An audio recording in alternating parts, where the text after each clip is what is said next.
অবশ্যই নিজের উপর আস্থা রাখতে হবে। এটাই চাইবো যেন কোনো না কোনোভাবে আমার দেশকে আমি আপলিফট করতে পারি।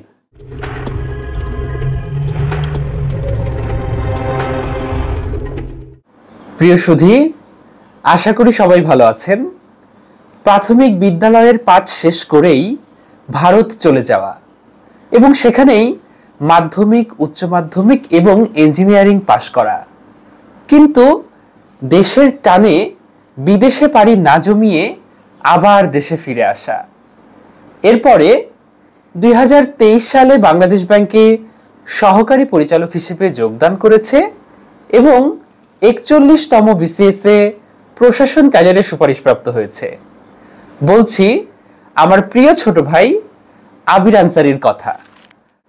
সম্পূর্ণ ভিন্ন একটি পরিমণ্ডলে উচ্চশিক্ষা সম্পন্ন করা সত্ত্বেও দেশে ফিরে এসে কিভাবে পড়াশোনা করে সে এত বড় সাফল্য অর্জন করলো সেই গল্প আমরা জানবো।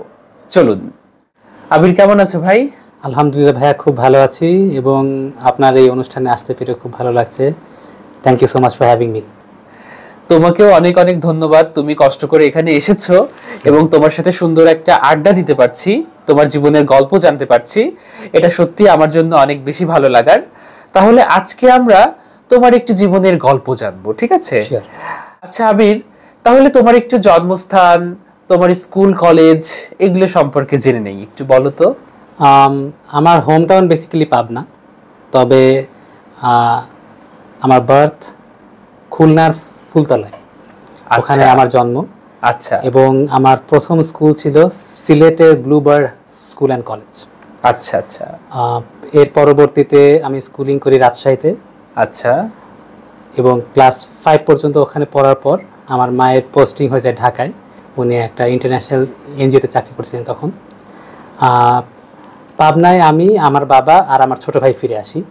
তো এরপর যেটা চিন্তা করেন তারা, যে তাহলে ওকে কোন স্কুলে ভর্তি করব, কারণ 6টা ভর্তি করার জন্য একটা অড ক্লাস, তখন ক্যারেট কলেজে ভর্তি নেয় ক্লাস 7-এ।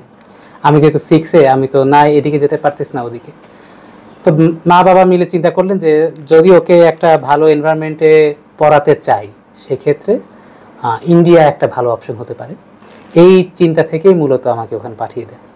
আচ্ছা। ক্লাস 6-এ আমি ভর্তি হলাম হিমালয় বোর্ডিং স্কুল, কার্শিয়ং জায়গাটার নাম। এটা দার্জিলিং ডিস্ট্রিক্টের ঠিক পাশেই একটি হিল স্টেশন, কার্শিয়ং। আচ্ছা। এবং এই অঞ্চলটার একটা নাম আছে, নিকনেম, এটা হচ্ছে land of the white orchids. ওখানে land of the white orchids খুবই রেয়ার কিছু সুন্দর সুন্দর ফুল পাওয়া যায় ওখানে। নাম শুনেই বোঝা যাচ্ছে পাহাড়ি অঞ্চল হওয়ার কারণে ইটস ভেরি ভেরি বিউটিফুল। বাহ, তোমার কথা শুনেই বুঝতে পারছি যে সত্যি কত বেশি মনোমুগ্ধকর। সত্যি সত্যি খুবই সুন্দর। ওখানেই আমি এসএসসি লেভেল, এইচএসসি লেভেল সব ওখানে কমপ্লিট করি এবং পরবর্তীতে শিলিগুড়ি থেকে আমি আমার মেকানিক্যাল ইঞ্জিনিয়ারিংটা কমপ্লিট করি। আচ্ছা আচ্ছা। আমার ইনস্টিটিউশনের নাম ছিল Surendra institute of engineering and management. এটা মাওলানা আবুল কালাম আজাদ ইউনিভার্সিটি অফ টেকনোলজির আন্ডারে একটি প্রতিষ্ঠান। আচ্ছা আচ্ছা, বাহ। তাহলে এই যে তুমি একেবারে ছোটবেলায়, আমি বলবো, ভারতে চলে গেলে পড়াশোনা করার জন্য, তো কেমন ছিল সেই দিনগুলো? তোমার স্কুল, কলেজ এবং বিশ্ববিদ্যালয় জীবন সব মিলিয়ে কেমন ছিল? আই মাস্ট অ্যাডমিট যে একটু ভয় একটু ফিল হতো প্রথম প্রথম। ইনফ্যাক্ট যখন first day of my school, আমি স্কুল করে যখন ফিরে আসি, ওই দিনও যেহেতু আমার বাবা ওখানেই ছিলেন, ওই দিন স্কুল শেষ করে আমি হোস্টেলে না ফিরে যে আমি হোটেলে ফিরে আসি, যেখানে আমি আর আমার আব্বু ওখানে ছিলাম ওই দিনটা। তো ফিরতে ফিরতে আমার মনে হলো যে কালকে কিন্তু আমাকে স্কুল শেষ করে হোস্টেলের রুমটাতেই ফিরতে হবে, যেখানে ছোট একটা ঘর, খাট দুটো, আপার ফ্লোর লোয়ার ফ্লোর খাট আর কি, ওরকম। আমরা একটা রুমে এইভাবে মোট থাকতাম, 4 জন থাকতাম। তো আজকে না হয় বাবার কাছে যাচ্ছি, কালকে কিন্তু আর যেতে পারবো না। এই ফিলিংটা মানে বেশ করছিল। আস্তে আস্তে চোখে পানি চলে আসতেছিল। তো হোটেল রুমে যখন ঢুকলাম, বাবা জিজ্ঞেস করলেন যে কে পর, তুমি কাঁদছো কেন? তো মনে হলো যে সবই ভালো, স্কুল ভালো, সব কিছুই ভালো, স্কুলের সবাই বেশ ওয়েলকামিং ছিল এবং স্যার ম্যাডামরা বেশ কোঅপারেটিভ, কিন্তু বাবাকে বললাম যে হয়তো এই জন্য মন খারাপ হচ্ছে যে কালকে তো তুমি এখানে আর থাকবে না, চলে যাবে। ওই সময় বাবা বলল যে তোমাকে ছেড়ে এখানে রেখে চলে যাচ্ছি, আমারও তো খারাপ লাগবে। এই বলতে বলতে তার চোখেও পানি চলে আসলো। আমার বাবা, যে কিনা যাকে আমি চিনি অনেক শক্ত একজন মানুষ, সে প্রত্যেকটা অবস্থা, প্রত্যেকটা ক্রাইসিস বা সিচুয়েশন ঠান্ডা মাথায় বেশ সুন্দরভাবে হ্যান্ডেল করেন। তার চোখে পানি, এটা ভেরি মাচ আনএক্সপেক্টেড। তো সেখান থেকে বুঝতে পারলাম যে আসলে তার আর আমার মাঝে যে কেমন বন্ডিংটা। তো যাই হোক, সেটা ছিল আমার স্কুলের ফার্স্ট ডে। আচ্ছা, এরপর থেকে স্কুল কন্টিনিউ করলাম, আস্তে আস্তে পড়াশোনার মধ্যে ঢুকলাম। আমি এমনিতে পড়াশোনা ছাড়া অন্য কোনো দিকে আমার কখনো ফোকাস দেয়া বা কোনো কিছু ট্রাই করা হয়নি। আচ্ছা। তবে এই ইন্ডিয়াতে যেহেতু ইন্টার স্কুল এক্সট্রা কারিকুলার অ্যাক্টিভিটিসগুলো মানে বেশ স্ট্রং, ওখানে এটা বেশ স্ট্রংলি করা হয়, আচ্ছা, ফলো করা হয়। এটার মাধ্যমে আমি অন্যান্য অ্যাক্টিভিটিসগুলোতেও আস্তে আস্তে ইনভলভ হওয়া স্টার্ট করলাম। আমি স্কুল টিমে ক্রিকেট খেলি, ভলিবল খেলি, এরপর টেবিল টেনিস শিখি, এরপর বাস্কেটবল শিখি। আগ্রহের বশে ফুটবলটাও ট্রাই করছি, খুব একটা ভালো খেলি তা না, চেষ্টা তো করেছো, সেটাই অনেক। চেষ্টা করেছি as much as I could. আর এছাড়াও inter school debate, inter class debate, inter school essay writing বা ক্রিয়েটিভ রাইটিং কম্পিটিশনেও ছিলাম, এবং ক্লাস 8, 9, 10 এই 3টি ক্লাসে আমি ইন্টার স্কুল ক্রিয়েটিভ রাইটিং কম্পিটিশনে উইনার হয়েছিলাম। বাহ। এবং এটাই প্রথম যে ক্লাস 8-এ যখন আমাদের প্রিন্সিপাল ম্যাম উনি খুঁজতেছিলেন যে এই বছরের কম্পিটিশনে এই ক্লাস 8 থেকে রিপ্রেজেন্ট করবে কে।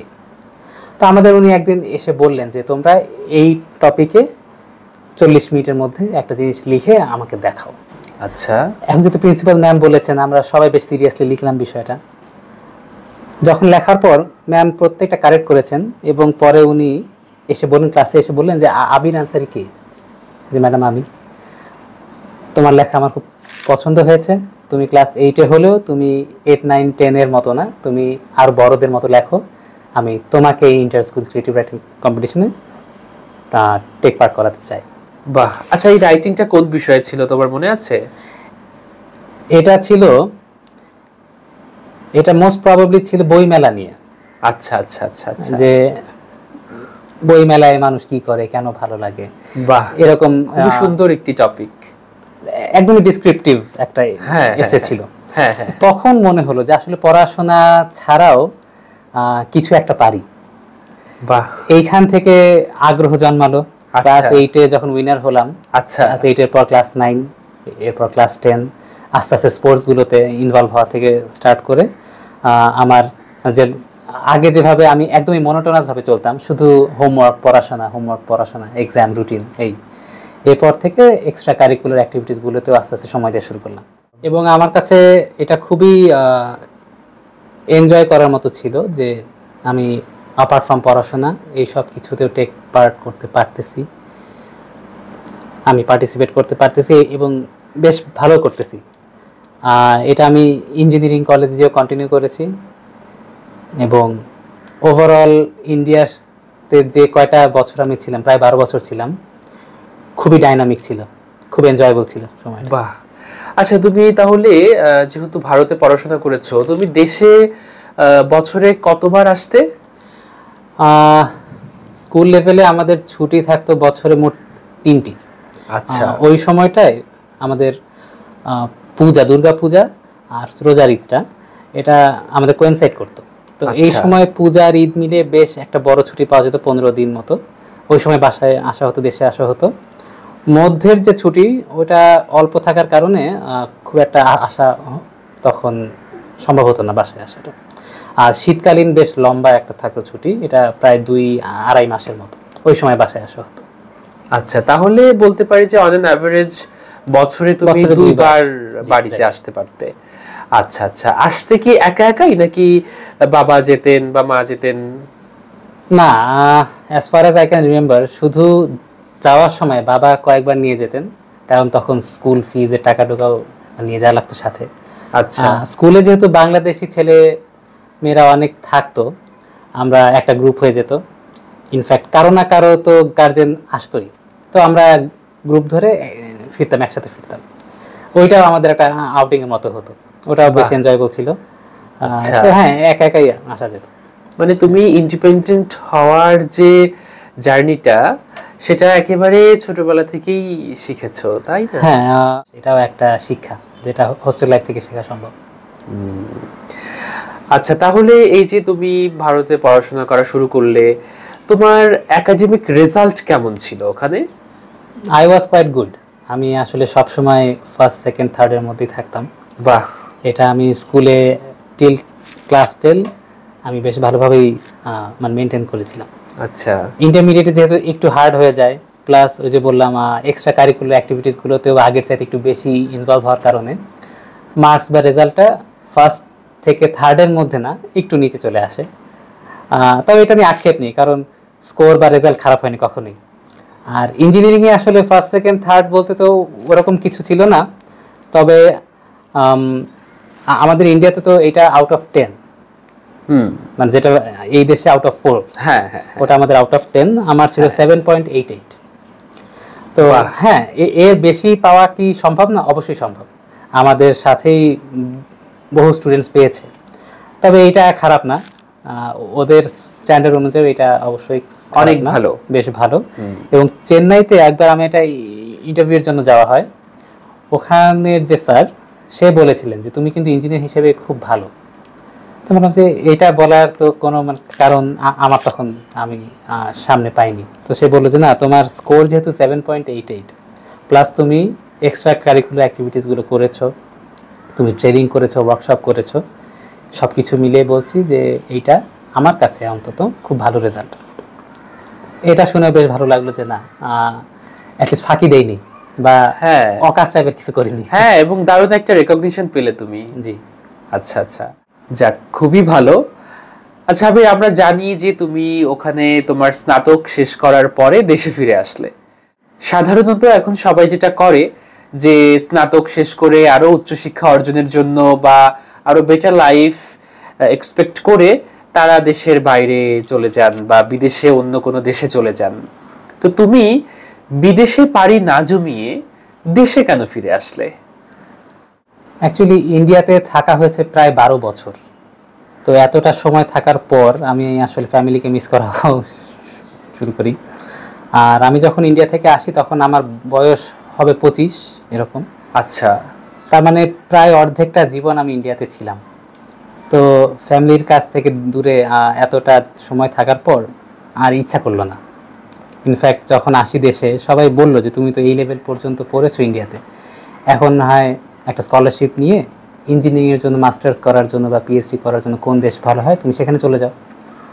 কিন্তু আসলে দেশের জন্য একটা টান সবসময় ফিল করতাম। ইনফ্যাক্ট এইটার পক্ষে একটা ছোট্ট একটা গল্প বলি। হোস্টেলে তখন আমরা কয়েকজন মিলে গল্প করতেছি রুমে বসে, কোনো একটা ইয়েতে ট্রেন জার্নির কথা উঠলো।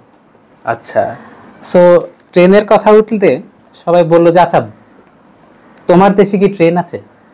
তাই আমি বললাম যে অবশ্যই আছে, কেন থাকবে? হ্যাঁ। না না, এই দেশ তো গরিব দেশ, ছোট্ট দেশ, এই দেশে ট্রেন থাকার কথা না। তখন আমি গুগল দিয়ে বাংলাদেশ রেলওয়ের একটা ছবি ডাউনলোড করে দেখালাম যে না, আমাদের দেশেও ট্রেন আছে। তো আনফর্চুনেটলি গুগল থেকে আসা ফার্স্ট ছবিটা ছিল ওই যে ঈদকালীন যে ট্রেনের মধ্যে যে মানুষ গিজ গিজ করে, একদম সাইডে উপরে নিচে সব জায়গায় শুধু মানুষ আর মানুষ, ওই রকম একটা ছবি ভেসে আসে। আচ্ছা আচ্ছা। এটা দেখেও সবাই হো হো করে হাসা, যে তাহলে আছে ট্রেন বাংলাদেশে, ঠিকই আছে, কিন্তু অবস্থাটা কিরকম। তো এই হাসাহাসি শুনেও আমার একটু বেশ খারাপ লাগলো যে না, তাই বলে আমার দেশকে কেন হেয় করবে। তখন থেকে আসলে ইচ্ছাটাও ছিল যে আমি I wanted to be a part of something bigger. আর যেহেতু একজনের পক্ষে অ্যাটলিস্ট একটা গভর্নমেন্ট বা রাষ্ট্রের সাথে সংযুক্ত হওয়া, এর চাইতে বড় কিছু তো আসলে হয় না। আমি ভাবলাম যে ঠিক আছে, আমি I would like to do something for my country, I would like to uplift my country, যাতে এরপর থেকে বা এরপর in the very near future যাতে সবাই বাংলাদেশকে সম্মানের সাথেই দেখে, ছোট দেশ বা গরিব দেশ বলে যাতে কিছু মনে না করে যে এদের কাছে এইটা নেই এইটা নেই। আমরাও পারি, আমরাও পারবো, আমাদেরও আছে। এই এইসব নিয়ে কাজ করার জন্যই মূলত বাংলাদেশে আসার একটা প্রবল ইচ্ছা, আর প্লাস ফ্যামিলির বিষয়টা তো আছে। বাহ, খুবই ভালো, খুবই সুন্দর কথা। আচ্ছা, তাহলে তুমি ভারত থেকে তো বাংলাদেশে চলে আসলে, এখন এই যে সরকারি চাকরি করতে হবে, এই ইচ্ছেটা তোমার মধ্যে কিভাবে আসলো? হ্যাঁ, ফ্র্যাঙ্কলি স্পিকিং, সরকারি চাকরি কেমন বা কি এটা নিয়ে আসলে কখনোই খুব একটা আইডিয়া ছিল না আমার। অ্যাজ অ্যান ইঞ্জিনিয়ার আমার ইচ্ছা ছিল যে আমি আমার ইঞ্জিনিয়ারিং সাইডটা নিয়ে চাকরি করব বা কাজ করব। আমার ইচ্ছা ছিল যে মেকানিক্যাল ইঞ্জিনিয়ারিংটা কমপ্লিট করার পর আমি ফার্দার অটোমোবাইল নিয়ে যদি পড়তে পারতাম, যেহেতু আমার দেশে অটোমোবাইল কোম্পানি নেই, আমরা সবই কার বা ভেহিকলস সব কিছুই আব্রড থেকে ইম্পোর্ট করতে হয়। তো এইটা নিয়ে কাজ করার ইচ্ছা ছিল, কিন্তু পরে যখন ভাবলাম যে আসলে চাকরির রিয়ালিটি এটা অ্যাকচুয়ালি পড়াশোনার সাথে সবসময় মেলে না বা মেলানো কঠিন হয়ে যায়, এই নিয়ে যখন দেশে আসলাম তো ভাবলাম যে না, গভর্নমেন্ট জব যেহেতু সিকিউরড লাইফ অফার করে, এটা একটা ভালো অপশন হতে পারে। এই দেশে আসার পর তো সবাই বললোই যে তুমি আব্রড চলে যাও। তা আমি বললাম যে আসলে আর বের হতে ইচ্ছা করতেছে না এই দেশ থেকে। এই দেশে যদি কিছু করতে চাই তাহলে সবচেয়ে ভালো কী করা যায়। সবাই একটাই সাজেশন দিল যে তুমি বিসিএস দাও, এই দেশের সবচেয়ে সম্মানের চাকরি, তুমি সব দিক দিয়ে সিকিউর থাকবে যদি তুমি একজন বিসিএস ক্যাডার হতে পারো। এখান থেকেই বিসিএস বা গভর্নমেন্ট জব নিয়ে প্রথম আমার আইডিয়া হওয়া। ভাবলাম যে ঠিক আছে, দেই, অ্যাটলিস্ট লেট মি ট্রাই। তো সবাই ডিসকারেজ করেছিল একটু, যে তুমি ইন্ডিয়া থেকে পড়ে এসেছো, তোমার জন্য কিন্তু খুবই কঠিন হবে, তুমি এই দেশের পড়াশোনার প্রেক্ষাপট জানো না, তুমি এই দেশের চাকরির বাজারের প্রেক্ষাপট জানো না, চাকরির জন্য কি পড়তে হয়, কেমন কম্পিটিশন, একটা মানুষকে কতটা সময় ওয়েট করতে হতে পারে, তুমি কিন্তু অনেক কিছু নিয়ে কিছুই জানো না, তো তোমার জন্য বেশ কঠিন হবে।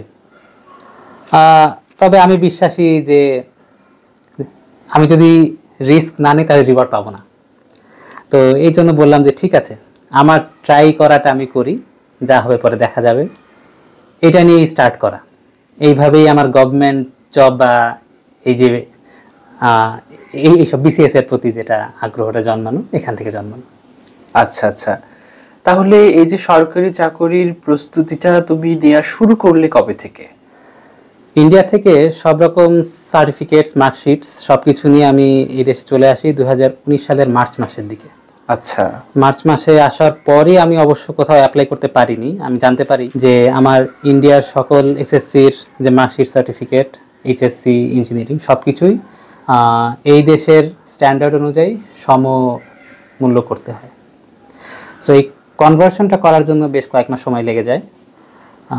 পরবর্তীতে আমি পাবনাতেই বিসিএস কোচিংয়ে ভর্তি হই এবং অগাস্ট সেপ্টেম্বর মাস থেকে আমি পড়াশোনা স্টার্ট করি।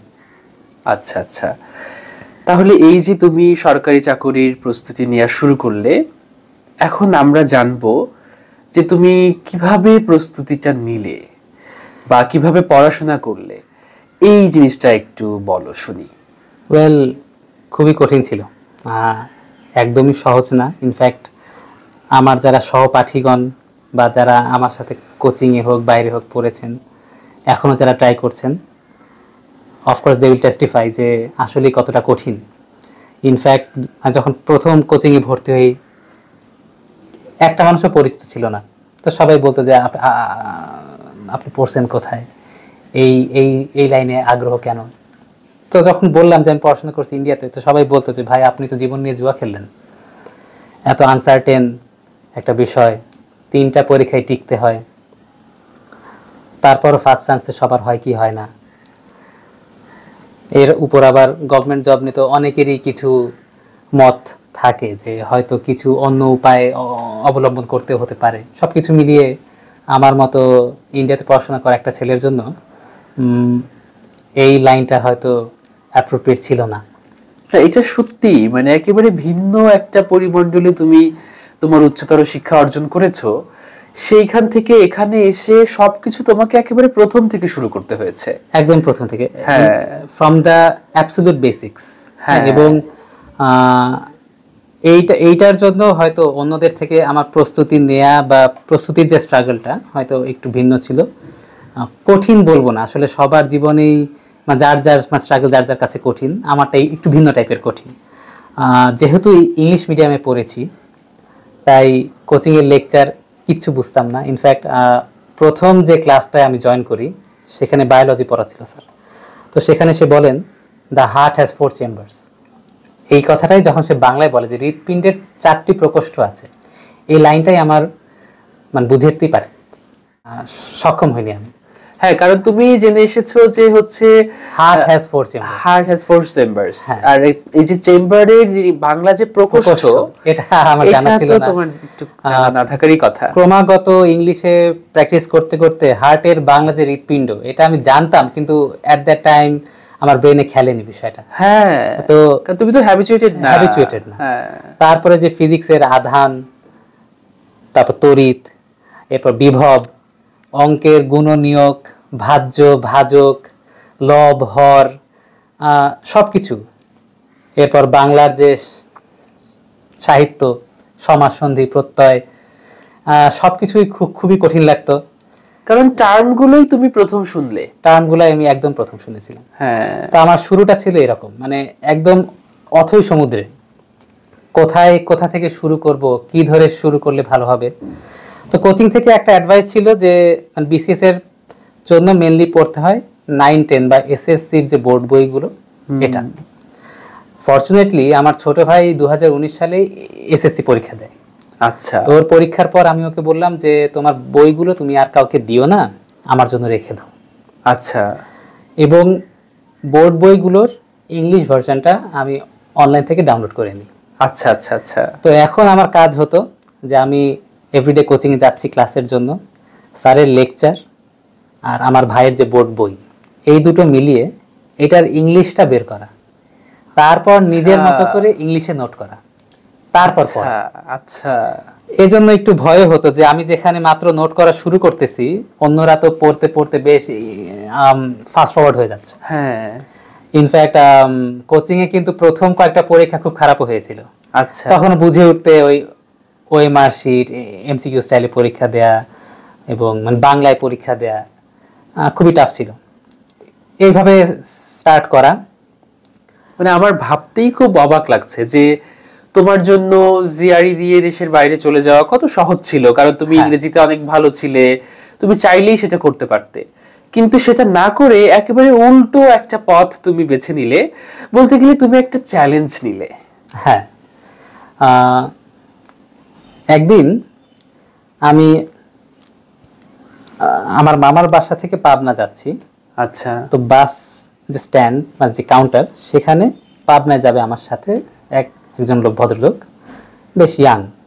তো আমরা বাসের জন্য ওয়েট করতে করতে সে আর আমি এমনি জাস্ট গল্পের মধ্যে, তো সে বললেন যে তুমি কিসে পড়ো, কোথায় বাসা, পাবনায় কোথায় বাসা, এইসব বলতে বলতে তখন সে যখন শুনলেন যে আমি ইন্ডিয়া থেকে পড়াশোনা করে এসে এখন গভর্নমেন্ট জবের জন্য ট্রাই করতে চাচ্ছি, সে বল তুমি তো ভুল করতেছো, মানুষ উল্টোটা করে।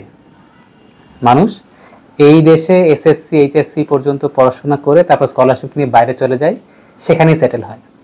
তুমি অলরেডি একটা সময় অব্রড থেকে এসেছো, তোমার জন্য কিন্তু সেটেল হওয়া থেকে শুরু করে এই কম্পিটিটিভ এক্সামগুলো দেওয়াও ইজিয়ার হবে। তুমি স্কলারশিপ নিয়ে কেন যাচ্ছ না?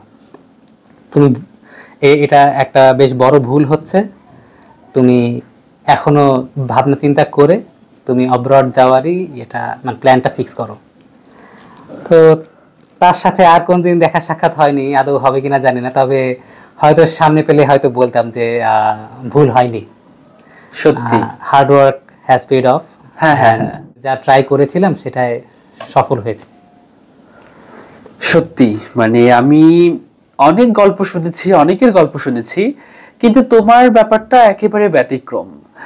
তোমার মতো এরকম জীবনের গল্প আমি এখন পর্যন্ত শুনিনি, তাই এটা আমার কাছে একেবারেই নতুন। এই জন্য আমার ভীষণ কল্পনায় আমি চলে যাচ্ছি তোমার সেই প্রিপারেশন নেওয়ার দিনগুলোতে, যে তুমি কিভাবে পড়ছো, কিভাবে তুমি একটা বাংলা নতুন টার্ম যখন সামনে আসছে সেটার সাথে তার ইংরেজি টার্মটাকে রিলেট করছো।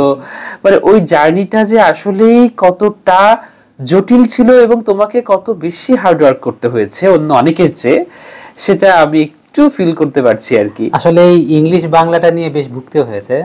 43rd বিসিএস যখন রিটেন দিই, তো বাংলা পরীক্ষায় এসের একটা টপিক ছিল যে দক্ষিণবঙ্গের স্বপ্ন পূরণ, অর্থাৎ এটা মেনলি পদ্মা সেতুটাকে মানে কেন্দ্র করে একটা হচ্ছে রচনার টপিক ছিল। এখন দক্ষিণ মানে যে সাউথ, এটা আমার ব্রেনে কাজ করেনি। আচ্ছা, এটা যদি বুঝতে পারতাম বা যদি ওই সময় ব্রেনে বিষয়টা কাজ করতো, তাহলে আমি বুঝতাম যে আমাকে পদ্মা সেতু নিয়ে লিখতে হবে, আমি বেশ ভালো একটা এসে লিখে আসতে পারতাম হয়তো। কিন্তু এটা কাজ না করার ফলে আমি আসলে আইডিয়াই করতে পারলাম না যে এই টপিকটাতে আমি কি লিখতে পারি। পরে আমি এইটা বাদ দিয়ে পরবর্তীতে আমি অন্য একটা অপশনে কক্সবাজার নিয়ে লিখতে হয়। আমি মানে কক্সবাজারের একটা ভালো মোটামুটি বেশ একটা বর্ষ রচনা লিখে আসি। পরীক্ষা শেষ হওয়ার পর পিছন থেকে এক ছেলে বলে যে, ভাই কেমন দিলেন পরীক্ষা? আমি বললাম যে বেশ ভালো দিয়েছি। পরে উনি জিজ্ঞেস করলেন যে, আচ্ছা আপনি কি রচনা লিখেছেন পদ্মা সেতুরটা? বেশ অবাক হলাম যে পদ্মা সেতুর রচনা কোত্থেকে আসলো, ওটা বুঝতে তো আমি লিখতাম ওটা, যে এই যে দেখেন দক্ষিণবঙ্গ। উনি বলার পর আমার মাথায় খেললো, আচ্ছা দক্ষিণ মানে তো সাউথ, মানে বাংলাদেশের ওই সাউদার্ন পার্টটা নিয়ে যে লিখতে হবে এবং ওই সাউদার্ন পার্টের ডেভেলপমেন্টের ক্ষেত্রে যে পদ্মা সেতুর অবদানটা, সেই অবদানটা মূলত ওখানে ফোকাস করতে হতো। এক্স্যাক্টলি। কিন্তু এই দক্ষিণের মানে বা ইংলিশ ওয়ার্ডটা যে সাউথ, সাউথ মানে যে দক্ষিণ, এইটা তখন আমার মাথায় কাজ করেনি বলে আমি ওইটা অ্যাকচুয়ালি মিস করে গেছি। হ্যাঁ, তো এইভাবেই বিভিন্নভাবে বিভিন্ন পরিস্থিতির সম্মুখীন হয়েছি, এভাবে বাংলা ইংলিশ মিলাই। তো এই জন্য বিভিন্ন পরিস্থিতিতে আমাকে এই ইংলিশ বাংলা ওয়ার্ডের যে এটা নিয়ে বেশ সমস্যার সম্মুখীন হতে হয়। এই জন্যই আমি preliminary as well as written আমি সব কিছুই ইংলিশ ভার্জনেই পরীক্ষাটা দিই। আচ্ছা আচ্ছা, যাক খুবই ভালো। এবং সেই পরীক্ষাগুলো দিয়ে দিন শেষে তুমি সফল হয়েছো, তোমার পরিশ্রমের সঠিক মূল্যটা পেয়েছো, সেটা ভাবতে ভীষণ ভালো লাগছে।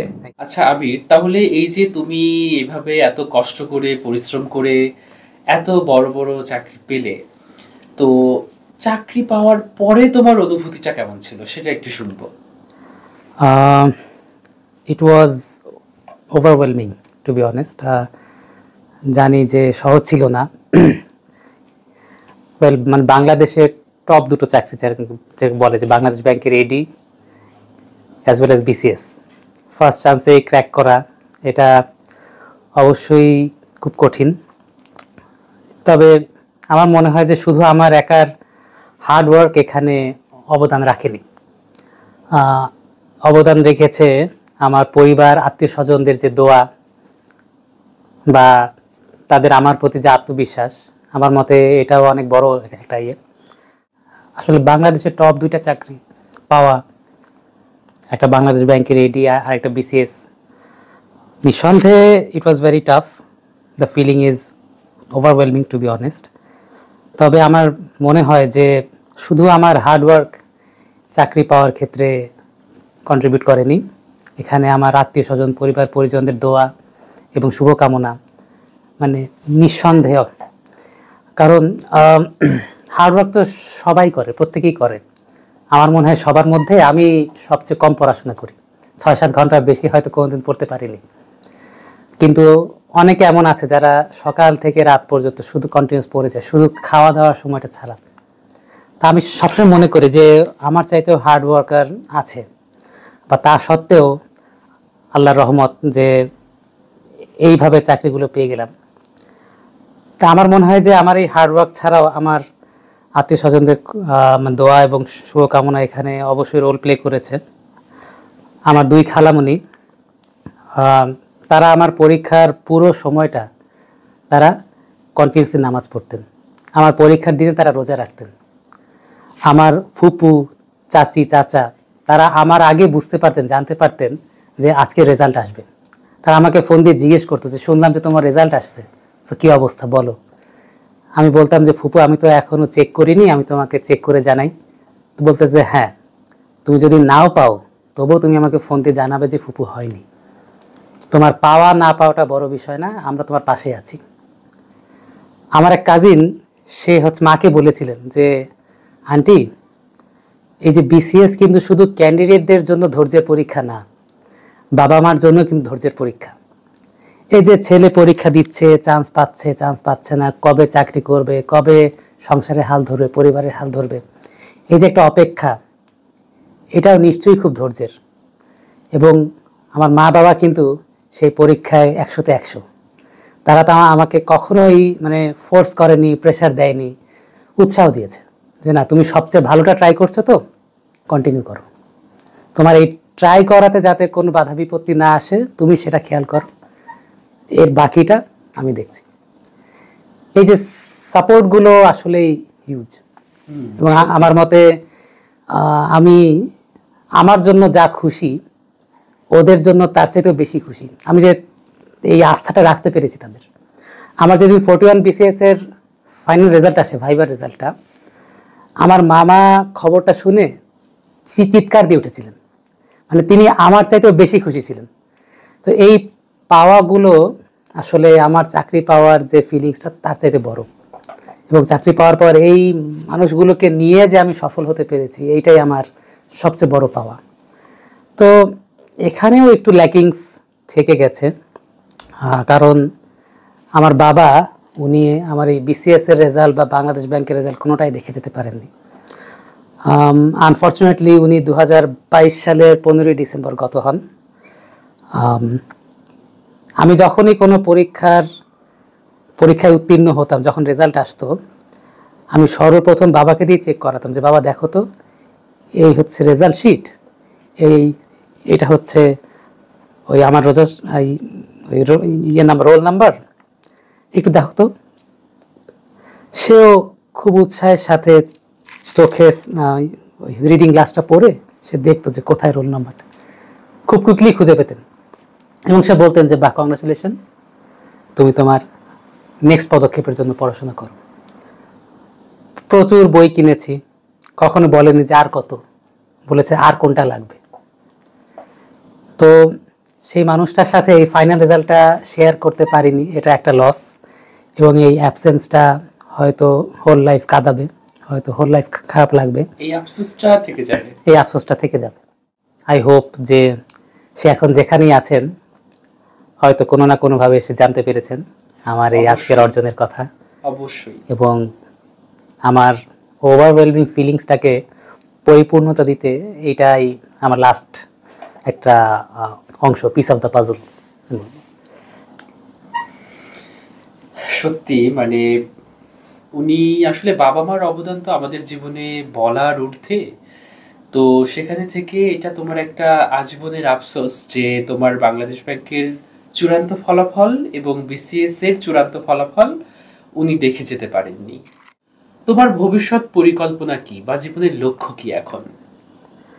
আমি যেহেতু দেশের টানে বা দেশকে আপলিফট করার লক্ষ্যে বা কিছু করার লক্ষ্যে যেহেতু বাইরে থেকে পড়াশোনা করে এই দেশে ফিরে এসেছি, আমার যেহেতু সেই অপরচুনিটিটা এসেছে যে আমি সরাসরি রাষ্ট্রের একটা অঙ্গ বা একটা অংশ হয়ে আমি কাজ করতে পারবো, আমি এটাই চাইবো যেন কোনো না কোনোভাবে আমার দেশকে আমি আপলিফট করতে পারি, যাতে বিশ্বের সবাই বলে যে না, এই দেশটা ছোট হলেও বেশ বড়। এবং এখন হয়তো ওরা বলবে যে গরিব দেশ, ছোট দেশ, এই দেশে রিসোর্স নাই, খুব corruption, but very soon they will be forced to acknowledge and they will be forced to recognise যে আমাদের দেশের কত রিসোর্স। অবশ্যই। এই দেশের মানুষরা যা কষ্ট করে স্বাধীনতা অর্জন করেছে, সেই কষ্ট করার ক্যাপাসিটিটা যেহেতু আমাদের মাঝে আছে, আমাদের মধ্যে আছে, আমরা আরো বড় কিছু অর্জন করতে পারবো। অবশ্যই। এইটার একটা অংশ হওয়াটাই আমার আলটিমেট গোল। আচ্ছা। তার মানে আমি তোমার কথা শুনে যেটা বুঝতে পারলাম যে তুমি তোমার শ্রম এবং মেধাকে কাজে লাগিয়ে ভবিষ্যতে দেশ এবং দশের কল্যাণে নিজেকে নিয়োজিত করতে চাও, তাই না? Hopefully, absolutely. খুবই ভালো লাগলো শুনে। তোমার জন্য অনেক অনেক শুভকামনা, তোমার সকল ইচ্ছা পূরণ হোক সেই প্রার্থনা করি।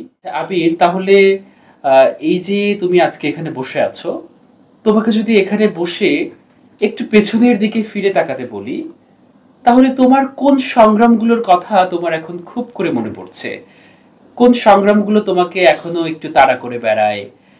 কি বলবে তুমি তাহলে? একটা মানুষের জীবনে আসলে সংগ্রাম থাকেই, কম বেশি সবারই সংগ্রাম থাকবে।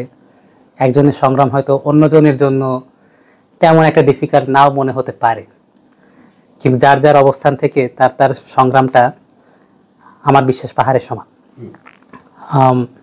এই যে ইন্ডিয়াতে ছিলাম একদম একা, আত্মীয় স্বজন কেউই ছিল না, এর মধ্যে 12টা বছর থাকা, একটা ভিন্ন এনভায়রনমেন্ট, কোনো সমস্যা হলে যে আমি আমার কাউকে জানাবো বা কেউ যে হেল্প করতে আসবে সেরকম তো বিষয়টা না, আসলে ছিল না। বাট তা সত্ত্বেও ওখানে সার্ভাইভ করা, বড় হওয়া, এটা একটা বিষয়। তারপর দেশে এসেই একদমই ভিন্ন একটা এনভায়রনমেন্টের পড়াশোনা, চাকরির পরীক্ষা সব কিছু মিলিয়ে এটা একটা বড় স্ট্রাগল। তবে আমার বাবা মার কল্যাণে, আমার আত্মীয় স্বজনদের কল্যাণে কোনো সংগ্রামই ফেস করতে কষ্ট হয়নি। তারা সম্মুখে সাহায্য করে হোক, বুদ্ধি দিয়ে হোক, বা যেভাবেই হোক তারা পাশে ছিলেন, এবং তার কারণে আমি এখন পর্যন্ত সব সংগ্রামই জিতেছি। এই যে যেটা বললাম যে অনেকের কয়েকবার ট্রাই করতে হয় বিসিএস এর জন্য, আমি অনেক কষ্টের মাঝেও অন্যভাবে আমার পড়তে হয়েছে, প্রস্তুতি নিতে হয়েছে, তার মাঝেও কিন্তু ফার্স্ট চান্সে বিসিএসেও চান্স পেয়েছি, ফার্স্ট অপরচুনিটি বাংলাদেশ ব্যাংকে রেডি হতে পেরেছি। তো হ্যাঁ, সংগ্রাম যা যাই ছিল, আমার আশেপাশের মানুষের কারণে আসলে কোনোটাই কষ্টকর মনে হয়নি, সব কিছুই ইজিলি পার করতে পেরেছি।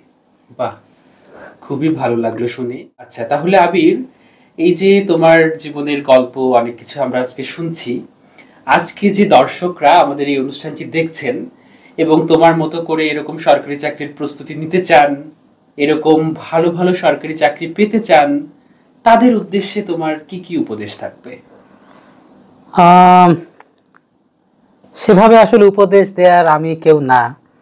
আমি বিশ্বাস করি যে যারা ট্রাই করছেন, পড়াশোনা করছেন, আপনারাও জানেন যে কি পড়তে হবে, কি না পড়তে হবে, কি ফলো করতে হবে, কি না ফলো করতে হবে। আমি শুধু জাস্ট অল্প কিছু কথা বলবো যে ঈশ্বরের উপর একটা আস্থা রাখতে হবে। আমাদের মানতে হবে যে he is the best of planners, সে যা করে ভালোর জন্যই করে, এবং সেই আলটিমেট গাইড। আর দ্বিতীয়ত, অবশ্যই নিজের উপর আস্থা রাখতে হবে। যদি আপনি মনে করেন যে হ্যাঁ, আমার কষ্ট হতে পারে, আমাকে কঠিন পরিশ্রম করতে হতে পারে, কিন্তু আমি করতে রাজি আছি, এই যে নিজের উপর যে একটা কনফিডেন্স, এরাই আপনাকে বহুদূর নিয়ে যাবে। আমার কিন্তু আসলে ভাইয়া চান্স পাওয়ার কথা না, এই যে বাংলাদেশ ব্যাংকের রেডি বা বিসিএস আমার চান্স পাওয়ার কথা না। আমি কিন্তু বাংলাদেশ ব্যাংকের পরীক্ষাটা একটু মানে ভালো একটা সময়ের মাঝে দেইনি, তখন আমার বাবা বিভিন্ন হাসপাতালে বিভিন্ন সময় চিকিৎসারত ছিলেন। আচ্ছা, তো তার মাঝেও আমাকে পরীক্ষা দিতে হয়েছে। আমার বাবা হাসপাতালে থেকেই, অসুস্থ থেকেই আমাকে সাহস দিয়েছে, আমাকে বলেছে যে না, তুমি পারবে। তো আমাকে আলটিমেটলি নিজের উপর আস্থাটা রেখেই আগাতে হয়েছে। আমি যদি মনে করতাম যে আমি তো বাংলা পারি না, তাহলে আমি কিভাবে পার করব, কিভাবে পরীক্ষাটা পাশ করব, টিকব। কিন্তু আমার মনে হয় যে obviously, of course, the risk is worth the reward. এবং যদি আমরা রিস্কটা নেওয়ার সাহসটা না করি, পরে যে রিগ্রেটটা করতে হবে। তা আমার মনে হয় যে ক্যালকুলেটেড কিছু রিস্ক নেওয়া ভালো, এবং এই রিস্কগুলো মাথায় রেখে এবং নিজের উপর কনফিডেন্সটা রেখে আমার মনে হয় একটা কনসিস্টেন্সির সাথে একটা কিছু ট্রাই করা উচিত। হ্যাঁ, নো রিস্ক নো গেইন আসলে। অবশ্যই ভাই, নো রিস্ক নো গেইন, এবং যাই করবো ভালো করে করতে হবে। আমি যখন ইন্ডিয়াতে ছিলাম, আমাদের সবচেয়ে বড় রাইভাল স্কুল যেটা ছিল, সেই স্কুলের সাথে আমাদের প্রায় সব কিছু নিয়েই শত্রুতা, খেলাধুলা হোক, পড়াশোনা হোক, কিন্তু ওদের যে মটো, ওটা আমার কাছে খুবই ভালো লাগতো, এবং আমি হোল লাইফ এইটাই ফলো করে আসি, যেটা হচ্ছে ডু অল থিংস ওয়েল। আমি যাই হাতে নিব, আমার টাস্ক, আমার অ্যাসাইনমেন্ট, আমার অ্যাম্বিশন, আমি আমার 100% দিয়ে করব। তো নিজের উপর কনফিডেন্স রেখে 100%টা দিয়ে ট্রাই করে যাওয়া কনসিস্টেন্টলি, এটাই আমার মনে হয় শুধু বিসিএস বা কোনো গভর্নমেন্ট জবের চাকরির পরীক্ষার জন্য নয়, একটা মানুষের জীবনে যে কোনো বাধা পার করার জন্য এইটাই মূল মন্ত্র ছিল আমার। এবং এটা আমার বিশ্বাস, আমি যেহেতু পেরেছি, আমি যেহেতু অন্য একটা এনভায়রনমেন্ট থেকে এসেও যেহেতু পেরেছি, আপনারা অবশ্যই পারবেন। এইটাই থাকবে ওদের জন্য আমার পক্ষ থেকে একটা মেসেজ। বাহ, দর্শক বন্ধুরা, ওর কথা শুনে তো আমি নিজেই অনুপ্রাণিত হয়ে গেলাম। আশা করছি আপনারাও অনেক অনুপ্রাণিত হলেন।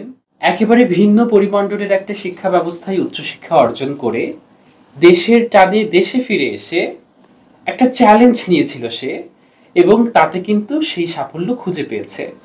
এবং এই চ্যালেঞ্জটা নেওয়ার কথাই কিন্তু সে সকলের উদ্দেশ্যে আজকে বলল।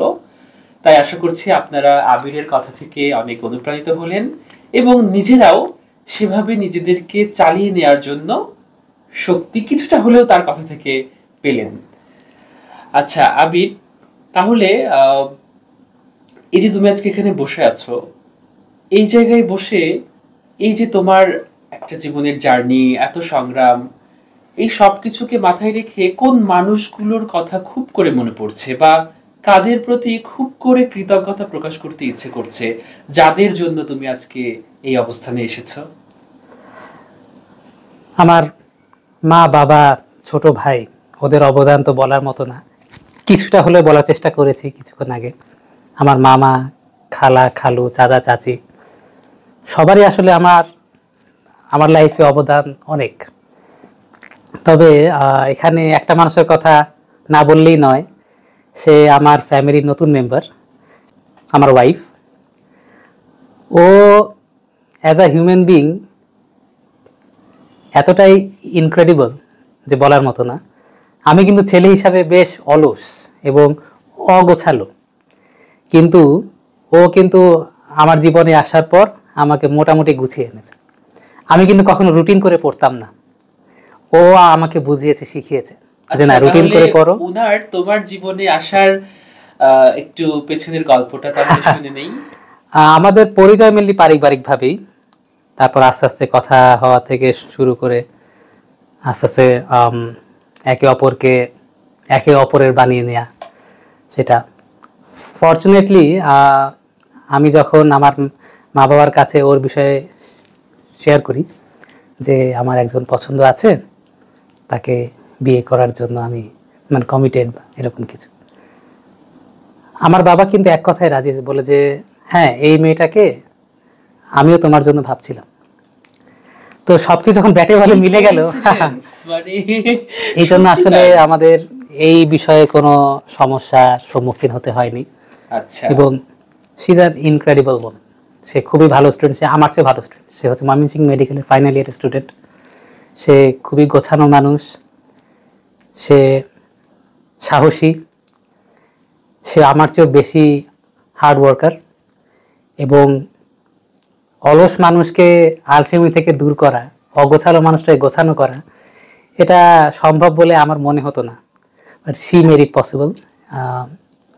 সো হ্যাঁ, এই সময় আসলে তাকে না মনে করলেই নয়।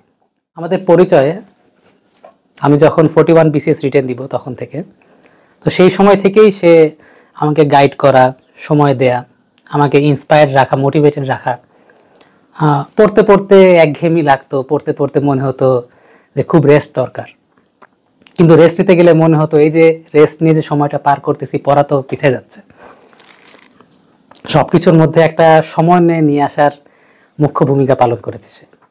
আমার বাবা যখন প্রয়াত হন, তখন তো আমরা পারিবারিকভাবে বেশ ভেঙে পড়ি। আমার ছোট ভাই, সে আব্বুর সাথে আমার চাইতে বেশি ক্লোজ। আমি তো একটা বড় সময় ছিলাম ইন্ডিয়াতে, বাবা আর ভাই তারাই ছিলেন একসাথে, সো তাদের বন্ডিংটাও ওরকম।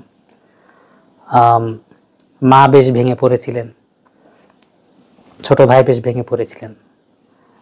আমি আমার সাধ্যমতো ট্রাই করতে চেয়েছি যে মাকে শক্ত রাখা, মায়ের দিকে খেয়াল রাখা, কিন্তু এইখানে আমার ওয়াইফ এত সুন্দর ভূমিকা পালন করেছে। সে কিন্তু আমার মাকে সময় দিয়েছে, সে আমার মায়ের দিকে খেয়াল রেখেছে, সে আমাকে বারবার মনে করে দিয়েছে যে তুমি তোমার ভাইয়ের দিকটা দেখো, সে আবার কান্নাকাটি করছে না তো, সে আবার একা না হয়ে যাচ্ছে না তো।